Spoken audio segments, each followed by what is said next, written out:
for me, I'm always looking at where do I want to be in 10 years? And so my goal in 10 years is publicly traded ETF, my broker dealer that we're launching at the end of the year, my real estate startup, house hack, and then in the longer term, a hedge fund that can trade around some of the other things that we're doing.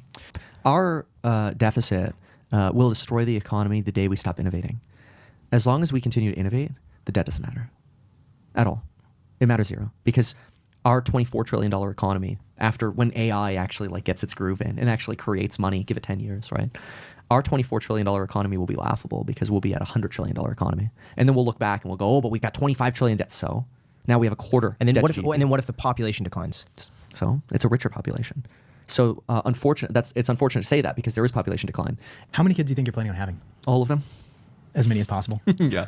One of the reasons we just bought another house, the one next door to us, is because Lauren said we will not have more children until we have a larger house. So immediately, what it's going to You do? pay 30% more for the next house. Correct. Because that's how important children have become to me. I don't care about the money. I really don't. It doesn't matter. It's the family. So how many kids? Like realistically, you got 7 now, Double digits. 10 kids, At 12 least. kids, Yeah. at least. Is it expensive to, have all these kids? Oh, yeah. Yeah, I don't make money. I spend it all. I think my ETF, PP, my PP, we always like to say, don't. Like I tell my son, I'm like, why would you want a short PP? I think it will. Maybe I'm delusional, but I think it will over the long run outperform the market. So yeah, I do. Again, maybe that's delusional. I think other people should make their own ETFs too. Everybody should make their own. I made mine mostly because of the tax benefits of it. But yeah, I think it's absolutely possible. It's also why I want to create a hedge fund, because there are so many swing trade opportunities that I think can way outperform. Yeah. But like a year. Yeah, but each The child's average, I you would know? guess each child's probably 100 to 200K somewhere. A in that range. year? Probably. Yeah. So you have 10 kids, it's $1 million a year. Probably. Yeah. Yeah. Does Just that also. not scare you? That's a lot of money. It is, yeah. But that's where I've just looked at, that's the only thing that motivates me to work is my family. So it's more motivation. It's an ROI play. Yeah, my father-in-law always told me, like, you want the best motivation, sink yourself up to your eyeballs in debt and bills, and then you have to work hard. So, well, I got a lot of kids and I got a plane to pay for. So, yeah. Love that. In fact, my employees get nervous when I go on a run because they're like, oh no, he's going to come back with an idea. I went on I was supposed to go on like a 50-minute run. I think it was last Wednesday. I was 15 minutes into the run and I'm like, we need to sue CNN right now because the presidential debate is coming up and I need to be commenting on that live. And it is un-American if they stop me from doing that. So we sued the crap out of them. How much was it? Oh, I mean, we How sued much was it them. to file?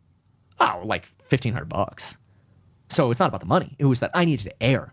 I needed my rights not impeded to be able to cover that. And so I cut my run short. Like I beelined it back. So and I'm coming into the office sweaty, and I'm like, everybody together now. And I'm like, for the importance of every single company, for House Hack, for you, everyone, we must sue this company. We are not leaving here until we sue CNN. We sued CNN before we left. The viewer wants to know how they can better themselves financially. Graham loves this question. If you're poor in America with no disabilities, no dependents, anything out of the ordinary, between the ages of, let's say, 25 and 55, is it your fault? If you're not making money or you're poor? Yeah. Oh, of course it is. 100%. It's absolutely your fault. If you're not making more than 6 figures and you don't have disabilities and you're 25 plus years old, usually the problem though is the mindset. People start with, well, I'm 25 and I'm not making 6 figures. Kevin says I'm entitled to make 6 figures. No, I'm not saying that. So people get this idea of that, okay, well, I'm a loser because I'm not making 6 figures. No, that's not true. You haven't figured out how to provide value to society yet. Once you figure out how to provide value to society, you will be paid a lot more than 6 figures. That could be as an attorney. Disagree. I mean, if you're not disabled, how could you not pick from even the litany of things that I just mentioned? The trades, software, piloting, accounting, attorney. I'm going to become an attorney. It's going to take 4 or 5 years, but I just signed up to take the LSAT in November, and then I'm going to go to law school for 4 years. Really? How I just don't even know how. How do you find the time for that? Because I'm bored. I'm serious. Like people think I'm like not bored. I get bored. No, isn't it though that you have to work with a firm after you take the LC? You go through law school. You have to work with a firm, right? Kevin's for the first probably 2 going to years. create a firm. We already Yeah. did. It's called Law Hack. Did you know You're this? kidding me. You I'm really? serious. We created a law firm. Law hack? House Hack, Law Hack. Yeah, no, I Stock know. Hack, Yeah, I Suit get Hack, it. you I get it. the- Is he picking up on that? But That's law hack. And what's the purpose of it? Just to say you're No, to sue people. so you could personally, is that good to represent yourself in those cases, or you? No, have I a want to make company? money from it. Because see, like if you're not an attorney, you can't make money from the professional corporation. It's like an APC or whatever it's called. I'll give you just some examples here. So somebody for House Hack does an inspection for us. They don't follow their contract. Total scumbag. He was a total asshole to me. And I'm like, whoa, like we're just asking you to inspect this part of the property, which is in your contract, right? So your contract says, yeah, we inspect these things. And he's like, no, we don't do that. And he's a total jerk or whatever. And I'm like, okay, look, keep your inspection report.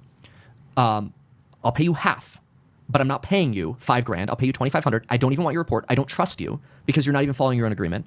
Please go away. So they're like, no, that's not going to work. We want the full $5,000. I never even got an inspection report from them. I'm like, okay, no problem. They sue us. They're like, we want the full $5,000. So we sued them right back. They crawled up into a ball as soon as possible to beg us to dismiss our lawsuit because they were going to get absolutely reamed and destroyed. So I am in a position where I will fight no matter what. So if somebody comes after us, they're going to get sued the crap out of, and I'm going to sue them for 10 times the damage they did to me. I want to be a millionaire, or if I want to be successful, if I follow these instructions, I can't go wrong. Yeah, oh, absolutely. What It's would you say easy. those are? Real estate. Buy your own home. So first of all, make enough money to buy your own home. So go get, even if that means get a job, like with a W-2, it's really easy to buy real estate because you can qualify that income easily. Everybody should do this. This is financial advice. You should absolutely do this. And the ironic thing is financial advisors generally don't recommend real estate because they don't make a commission on it. Real estate agents make commissions on real estate. Financial advisors make commissions on selling security products. Crazy difference. So generally, they don't recommend real estate, but everybody should buy real estate. That is financial advice.